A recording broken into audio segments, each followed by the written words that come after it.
Sunday రోజు chicken mutton ఉండకపోతే Sunday లాగా అనిపించదు కదా. ఇక మా ఇంట్లో అయితే చికెన్ మటన్ ఏం లేకుండే సండేకి.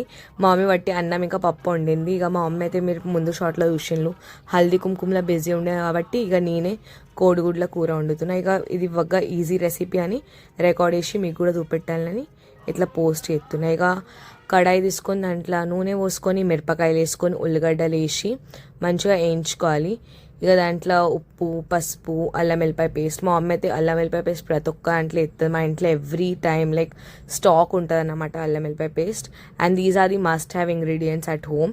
ఇక దాంతో కారం, ధనియాల పొడి, గరం మసాలా వేసుకొని మంచిగా ఫ్రై చేసుకోవాలి. దాంతో మీ దగ్గర టైం ఉంటే నీళ్ళు పోసుకోకండి, బికాజ్ నీళ్ళు పోసుకోకపోతే మంచిగా ఇంకా యమ్మీ టేస్ట్ ఉంటుంది అన్నమాట. ఇక నా దగ్గర టైం లేదు కాబట్టి నేనైతే నీళ్ళు పోసుకొని మంచిగా ఉడకనియాలి. దాని తర్వాత బాయిల్డ్ ఎగ్స్ వేసుకోవాలి. అगर మీకు బాయిల్ నచ్చకపోతే డైరెక్ట్ రొట్టి పోసుకొని దాని తర్వాత కొత్తిమీర వేసుకొని గార్నిష్ చేసుకోండి.